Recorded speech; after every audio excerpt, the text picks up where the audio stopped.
Hi, Cancer Sun and Cancer Rising. Welcome to a video that concerns the transit of both Jupiter and Saturn in Aquarius, starting in late 2020 and going throughout 2021. Actually, Saturn for a couple years after that as well.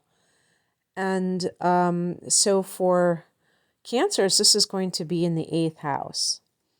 And this house is a house of shared resources. So the second house, the opposing house, is your money, the money that you make, your personal financial situation. But the 8th house is shared resources. So this can involve your spouse, your partner, if you are coupled. This can involve any kind of money that comes from sources that you don't earn. So if you're receiving money from some kind of inheritance, and that's a big one because the 8th house is also the house of death. So death plus other people's money is inheritance, but tax settlements and things like that. I would even say like lawsuits or if you're getting divorced and you get that kind of the settlement from the divorce or what, you can figure that one out. Loans, if you take out loans, things like that. Investments, that's an interesting one because I think that also applies, like dividends, but I'm not sure. I've seen different, sometimes with astrology, there are contradictory pieces of information. I guess that's true of life in general, isn't it? But in any case, the 8th house is also the house of the psychological self. So we have this part of ourselves that is on the surface and, how we operate, the things that we talk about and the way that we present ourselves. And then we have beneath the surface, and this is what the 8th house. The 8th house is a secretive house. Scorpio rules this house in the universal chart. And the rulers of Scorpio are Mars and Pluto. And so the themes of Mars and Pluto play out in the 8th house. And some of those can include control issues, power plays, so power struggles, and things like that. When Jupiter is in the 8th house for Cancer, is transiting the 8th house, you're less likely to have these kinds of power struggles and I think it is because you understand more the psychological makeup of yourself and possibly the other person. One thing I have to note is that Jupiter is the ruler of the 9th house. And one thing that the 8th and 9th houses have in common is that they both have a connection to the spiritual. I would characterize the 8th house as more of the occult, which is dealing with astrology and the area of magic of, this is the paranormal. It's a water house, so it's going to have those psychic elements to it. And death. Death is transformation. It's the house of transformation, but the mysteries of life. And so it's very deep. And so this is a time, Jupiter, the 9th house is more of the organized religions, the, kind of the dogma that is associated with those religions, which we could call forms of philosophy, the philosophical systems that exist that help people to guide them in their behavior on a daily basis. So these two things are coming together here with Jupiter in the 8th house. And so you may be getting into those kinds of things. Maybe you have found a particular spiritual path. You will find one that aligns with you in a very personal way that really hits you in the gut, and that can help you to deal with other people. But they use psychology because that is really part of it. I really think that's one of the reasons why, as somebody with the sun, I'm a Sagittarius with the sun in the eighth house. I'm so interested in astrology as how it pertains to our psychological motivations, because I think that they really do inform our spiritual path in so many ways. And this can help you as well. You can be more of a shoulder to lean on for people who are going through a crisis. The eighth house can be trauma, crises, and because Jupiter is here, you have more optimism, positive vibes, so that you don't fall apart yourself and you can help other people. Before I continue, I just want to give a shout out to Cafe Astrology. I use their ephemeris, I don't know the plural, ephemeris, for my private readings. And I looked them up for little snippets of information about the Jupiter and Saturn transits through the houses, just to get my talking points in alignment. So I want to say, but I have read so much about this that I didn't notice them. I don't see anything. I kind of like skim through it, but I didn't see them talking about certain things that I am going to mention here. And now I can't remember, like what I just said about your spiritual life. I think that has to be mentioned because I think that could come into play. Now, the other thing that we have to note for Cancer is that with Gemini, with the North Node in Gemini in 2020 in the 12th house, and we're having these eclipses form in that house, as well as the 6th house for you. But the 12th house is the house of karma. This can certainly come into play. This is the spiritual dimensions and the spiritual life. This may also be affecting you from that angle. So it's all like coming together. It's all gelling with your spiritual life. And so it's really interesting too. I didn't see anything about this, but the eighth house can be your partner. Maybe your partner gets some kind of an inheritance. You might, or your partner, and that boosts your income as a couple and makes things easier. And maybe you can pay off debt as a result.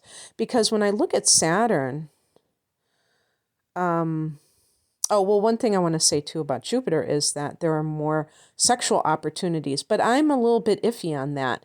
Just because I read something online doesn't mean I just wholeheartedly agree with it.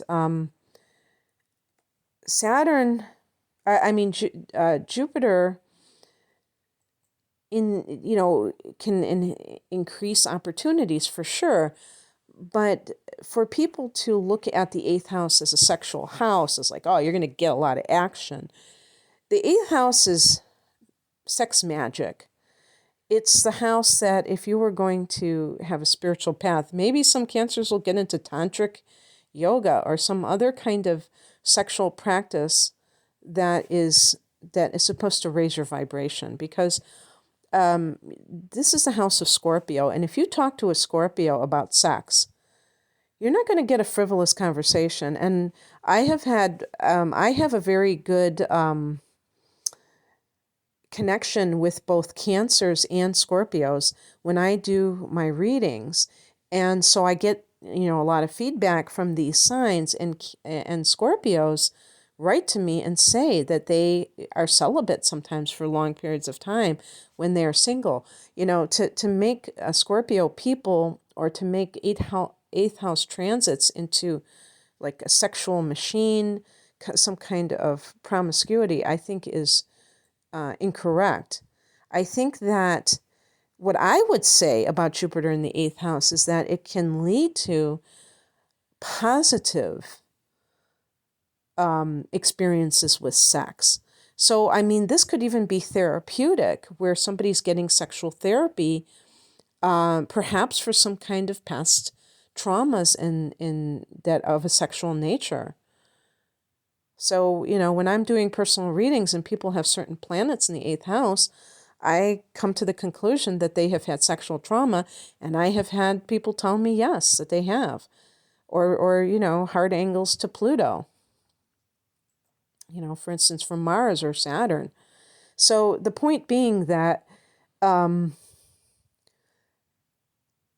we have to characterize these key words as they pertain to the house that they represent. Yes, the 8th house can be about sex, but what does Scorpio think about sex? What does Mars is one of the rulers of the 8th house, and Mars can be the sex drive, but you have Pluto there too. And so there can be a darkness of trying to control others with sex. This lessens that grip. This can help if somebody has an addiction. This can make it so that cancers tend to be very clingy to others. And I don't say this in an insulting way. You have claws. You are very emotional, nurturing, and you love deeply. That's not a crime.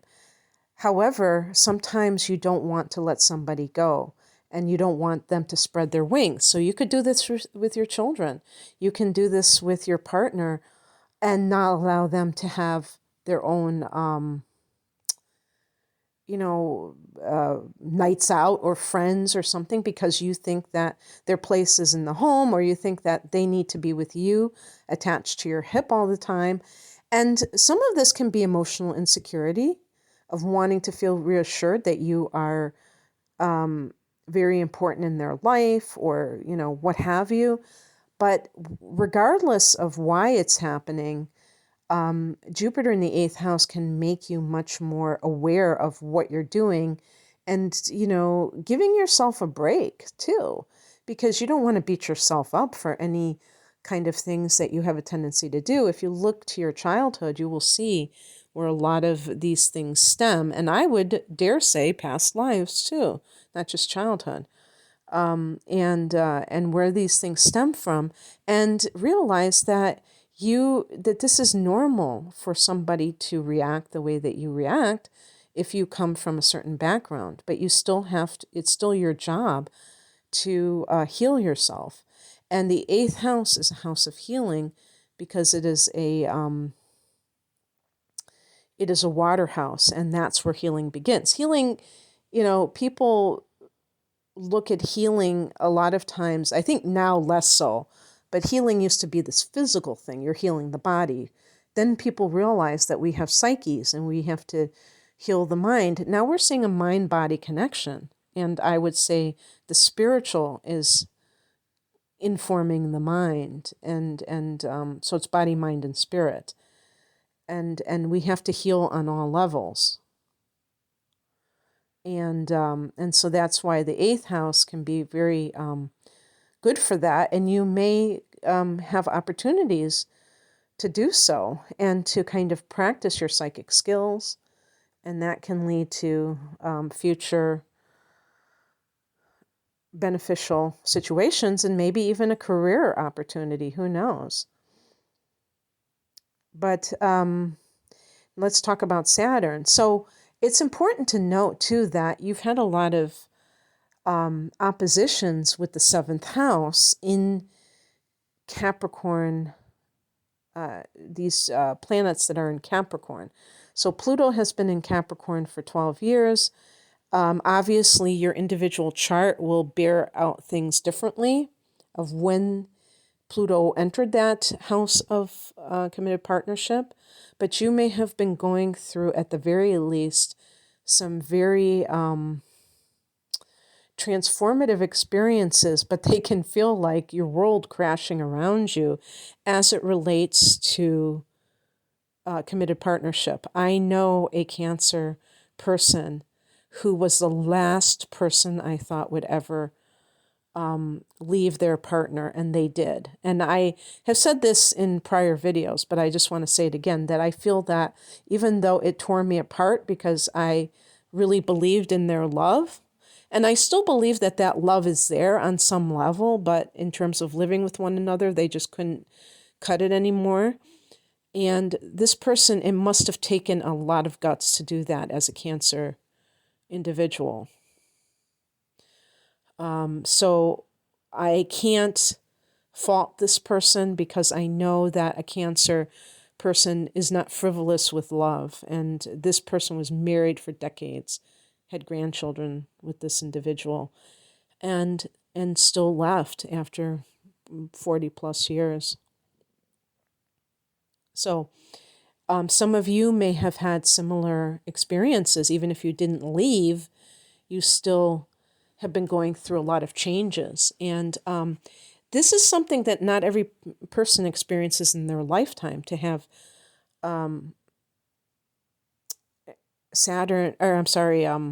Pluto in their 8th house. Pluto is a generational planet, so it has 15-year cycles through a sign.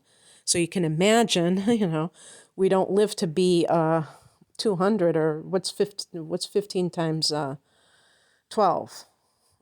Whatever, 170, 180, probably 180, right? So we don't have these transits in every house. So whatever this has brought to you, it may have loosened your grip to some degree, because you may have been forced to realize that nobody is your property and nobody can be your savior. Nobody can, love you enough where you love yourself. They can reflect back on you your good qualities, but you have to do your own work. So you have Pluto opposing your sun or rising sign in that first house. And that means that it's on you. It's not on them. You're putting it on them to change, but it's really on you. And then you've had Saturn there, and Saturn can create its own lessons, restrictions, and force you to deal with the situation at hand with no distractions. But in any case, how can Saturn in your 8th house affect you? This can be about letting go of the need to control other people. And this can be very liberating. Like I said, with Jupiter, the same thing can happen, but it's coming from a very expansive point of view and a very optimistic point of view. With Saturn, you might have those hard lessons. And that's why I'm saying, even in the 7th house, this may have been the case, where you had to really deal with your relationship as it is and not see it in some kind of a convoluted or overly idealistic way.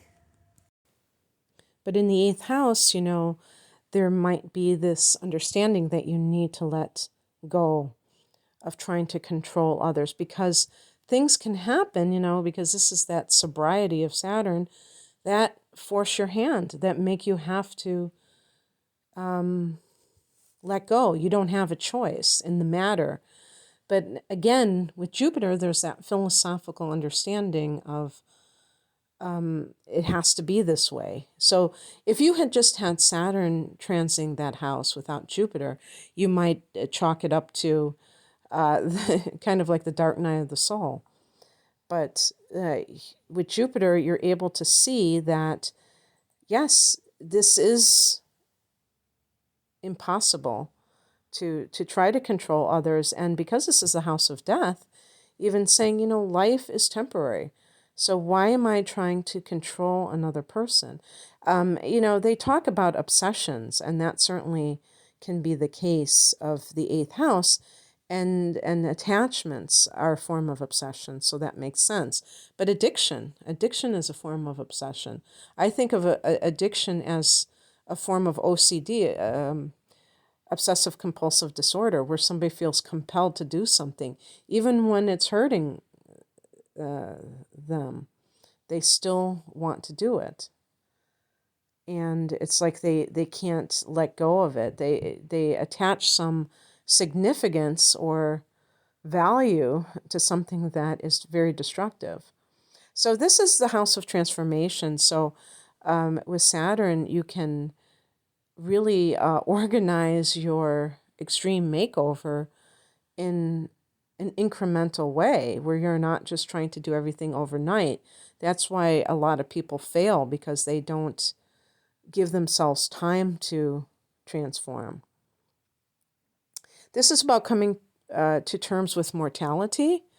For some reason, maybe you're making a will. If you receive an inheritance from that Jupiter part of the transit, you might begin to put things into perspective about your own life, even though you know in the back of your mind, obviously, as we all do, that we're going to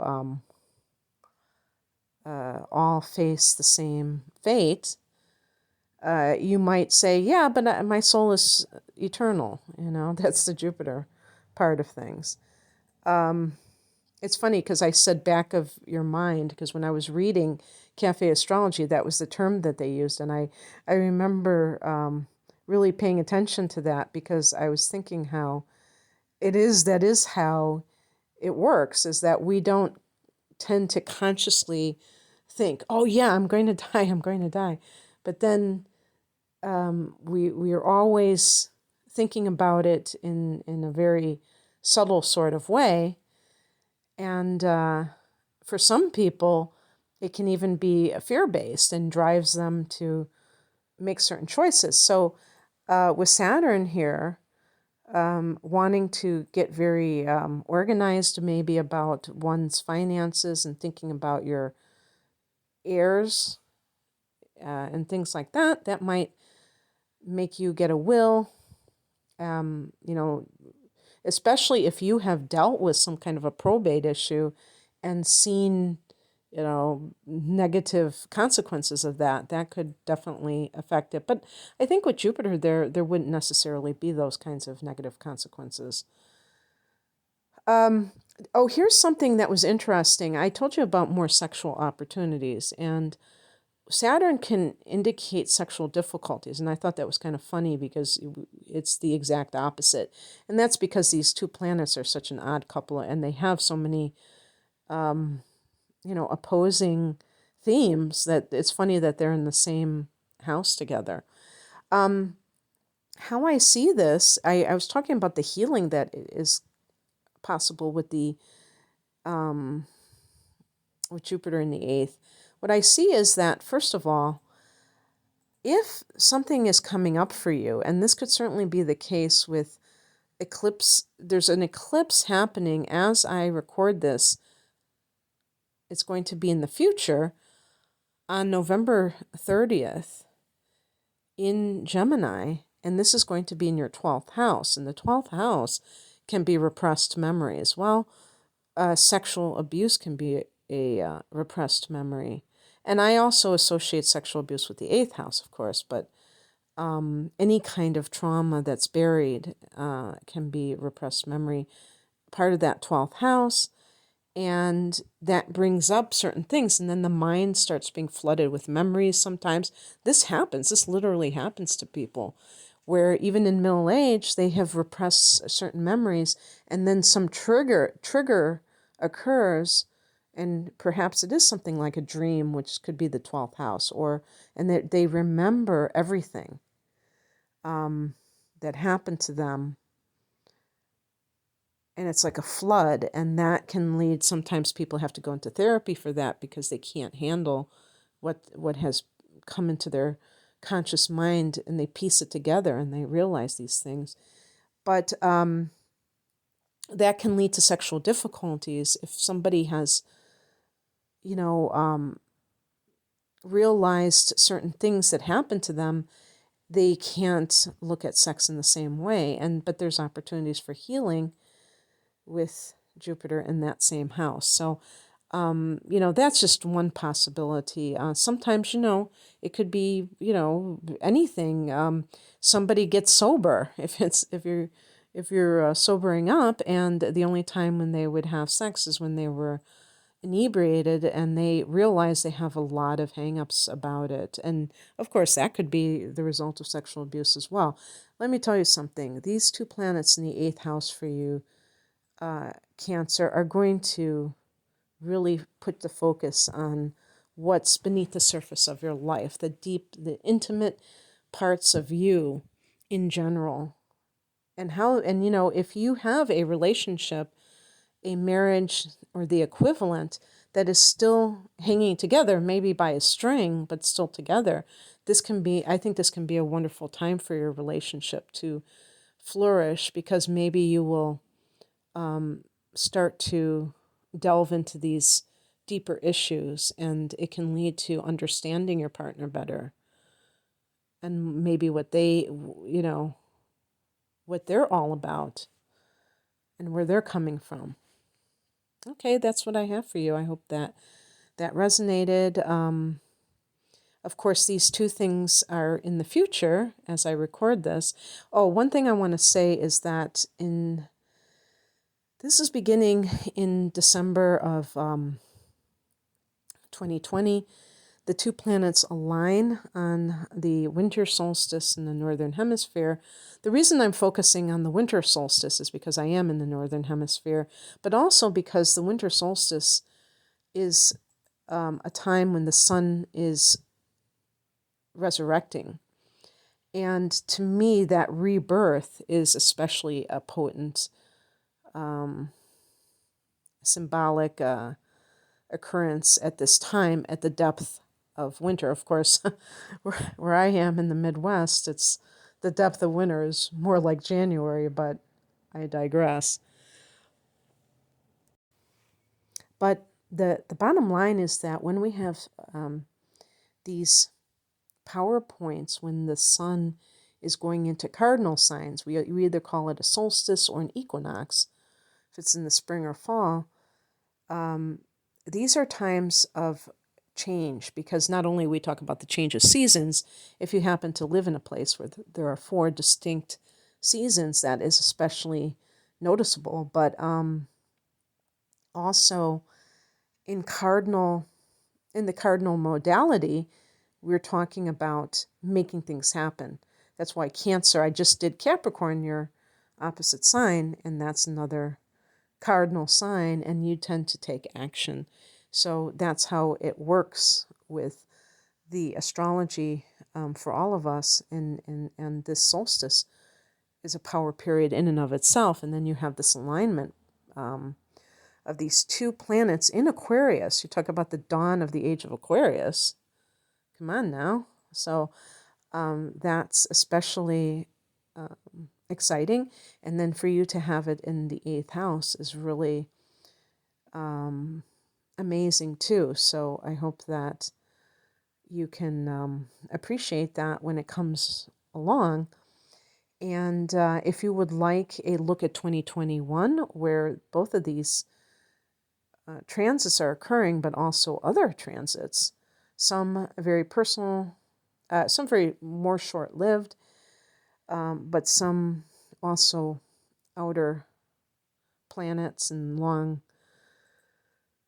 transits through each sign, but particular to your natal chart, which is way more detailed than what I can do here. Please check the link below. I do all kinds of readings, but natal chart interpretations and looking at transits. Thanks for listening. Take care. Bye.